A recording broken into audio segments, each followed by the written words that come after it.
And good evening. This is the story that has me fired up first tonight.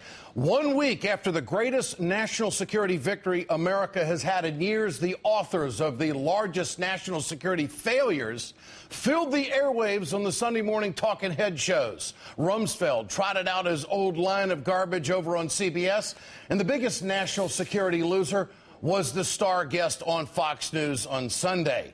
Dick Cheney is doing everything he can to preserve his legacy. You see, it's just killing these former Bushies that President Obama smoked out bin Laden when they couldn't get the job done and deliver the mail. Cheney gives President Obama credit for making the decision, but he's still concerned that the president has taken enhanced interrogation off the table. You've got to give him a lot of credit for making the decision to have SEAL Team 6 conduct the raid that got bin Laden. There's no question that was his responsibility, and I think he handled it well. I'd give him high marks for making that decision. I still am concerned about the fact that I think a lot of the techniques that we had used to keep the country safe for more than 7 years are no longer available, that they've been sort of taken off the table, if you will. Well, the former vice president just can't bring himself to admit that his policies failed and President Obama's have worked. Cheney wants America to believe that waterboarding KSM in 2003 was the key to SEAL Team 6 shooting bin Laden in the head 8 years later. As best I can tell from the people I talk with and worked with, that whether we talk about Jose Rodriguez, who ran the counter-insurgency, the counterterrorism program, Michael Mukasey, who was the Attorney General, Leon Panetta, all have said in one way or another that the enhanced interrogation program played a role. That is to say that some of the early leads came out of that program. Early leads. If Cheney and Bush had early leads, they should have been able to figure out that bin Laden was living in $1 million home watching cable TV for the last 5 years. President Obama was completely successful on this mission, closing the book on Osama bin Laden and the operation. But Cheney wants to go back to torture. Should the president reinstate enhanced interrogation, including waterboarding? Well, I certainly would advocate it. I'd be a strong supporter of it. We went to a lot of trouble to find out what we could do, how far we could go, what was legal, and so forth. And out of that emerged what we called enhanced interrogation, and it worked. Cheney grasping at straws, is he not? He has no definitive proof that any of the torture that he advocated actually worked. We all remember Dick Cheney's procedures and techniques for intel operations. If you don't agree with the boss, he got outed. I think there was a movie about that. Dick Cheney has been the biggest attack dog against President Obama, and we have the tape to prove it. I wasn't a fan of his when he got elected, and my views haven't changed any. I have serious doubts about his policies, serious doubts especially about the extent to which he understands and is prepared to do what needs to be done to defend the nation. President Obama campaigned against it all across the country, and now he's making some choices that, in my mind, will in fact raise the risk to the American people of another attack. Do you conclude they're naive, that maybe they don't understand the nature of the war on terror? Yes, basically. He's naive. The president of the United States is naive. He doesn't understand that it'd probably be a good thing to put a bullet in the head of the world's most wanted terrorist. You know, this has been a running narrative for Dick Cheney for a long time. I'm sorry he's got a bad heart, but he decides to get into the arena, so we're going to go after it tonight. The bottom line is this. He has gone after President Obama, saying that he doesn't have us on a war footing, that he doesn't understand the war on terror, doesn't realize that we're at war, doesn't use the proper language, doesn't believe in his policies. Tell me something, and think about it tonight. Has Dick Cheney been correct on anything when it comes to foreign policy? Has Dick Cheney been absolutely spot on the way President Obama has been spot on when it comes to dealing with terrorism? Why is it that the Bush administration didn't have as many drone attacks as the Obama administration has called for? And why is it that the Bush administration just couldn't piece it all together? The fact of the matter is they are jealous that they weren't in the room when that tough call was made by the commander-in-chief. You know, what is the media fascination to interview the has-beens from the Bush administration on what President Obama has accomplished? What do they know? And the answer is nothing. They produced certainly not a dead body. It didn't happen on their watch. They didn't make the call, and they weren't in the room, and it just eats away at them. Yet it's one armchair quarterback after another trying to divert away attention from a great military victory that was, of course, engineered and signed off on by a Democratic president. A Democrat in the White House did what these clowns couldn't do. Cheney, Rumsfeld, Andy Card, Condi, the lot. The word former is what they have in common right now. The fact of the matter is that they have been chipping away at President Obama for a long time, and there are new details. Again, even tonight, the New York Times is reporting in revealing additional details about planning for the mission. Senior officials also said that 2 teams of specialists were on standby, one to bury bin Laden if he were killed, and a second composed of lawyers, interrogators, and translators in case he was captured alive. They go on to report tonight Mr. Obama's decision to increase the size of the force sent into Pakistan shows that he was willing to risk a military confrontation with a close ally in order to capture or kill the leader of al-Qaeda. Now, Mr. Cheney, I have to ask you tonight, based on what the New York Times is reporting, is that a policy that you could support maybe on Fox News Sunday next Sunday?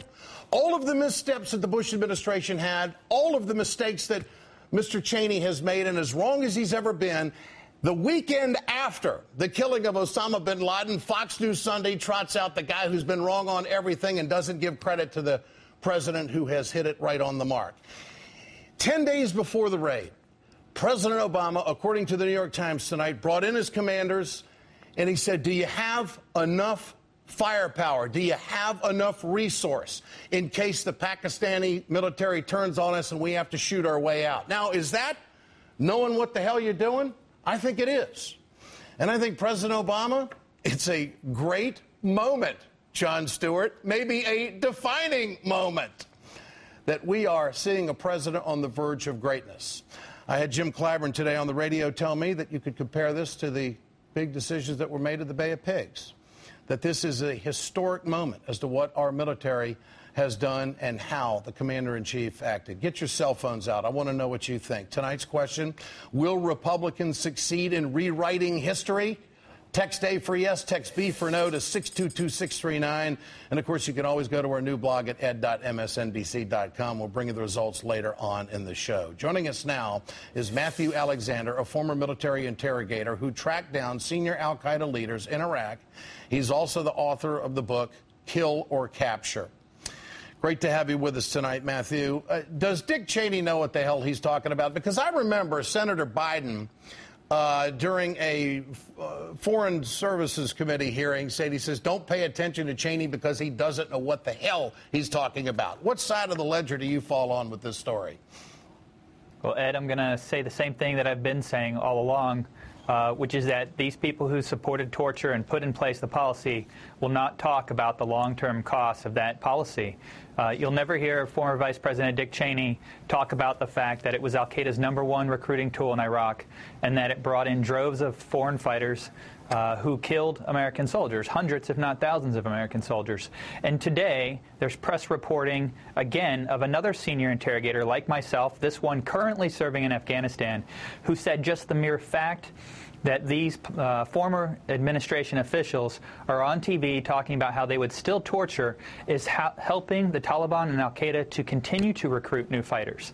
So this is going to continue to have a cost in American lives. So you're saying, in a roundabout way tonight, that the former Bushies who are out on the talking heads right now are actually hurting the troops? I'm not saying it in a roundabout way, Ed. I'm saying that this is fact. Department of Defense tracked these statistics in Iraq. It was a fact that the majority of foreign fighters who came there were recruited because of our policy of torture and abuse.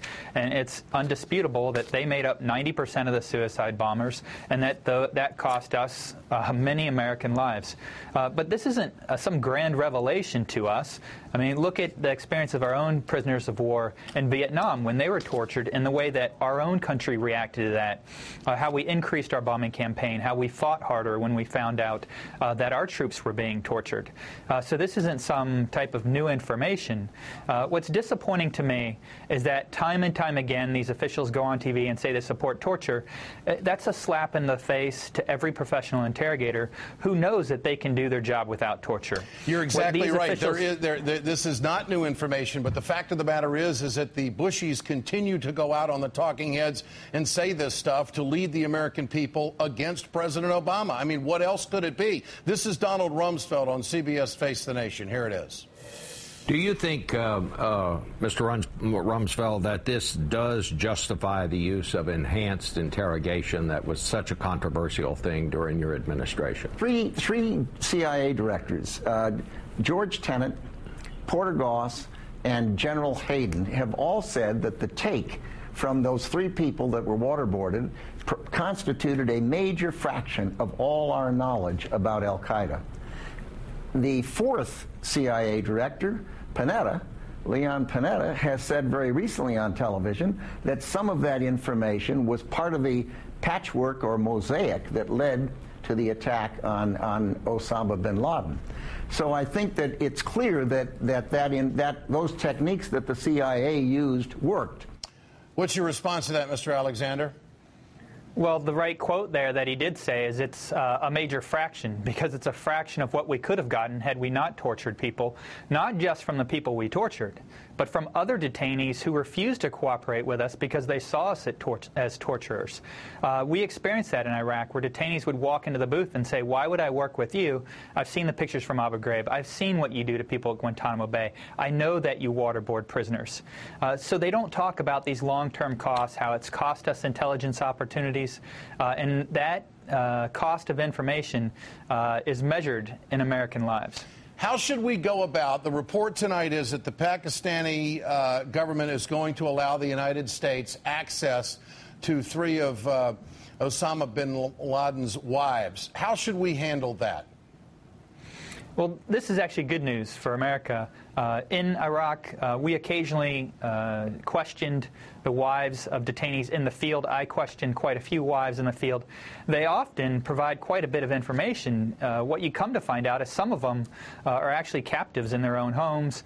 Some of them don't sympathize with their husband's activities and so become very willing participants. You know, I talk about in Kill or Capture how we actually had one wife aid us in an interrogation and convince a detainee to talk. So this is good news as long as those interrogations, again, are conducted humanely, with respect for culture, and in a proper manner. And so you think that this is a rich environment right now for the United States intel community, that they would have access to the three wives. Put a percentage on it. What do you? 50%? We're going to get some good intel out of them. What do you think? Oh, greater than 50%. I mean, my experience in Iraq is that wives were usually more than willing to talk. Yeah. And usually they can provide a lot of significant details about things that might not necessarily be intelligence, but as one of my friends like to say, they might tell you what question you should be asking. Matthew Alexander, great to have you with us tonight. I appreciate your time. Thanks so much for joining us on The Ed Show. And tonight, there is more breaking news out of Libya.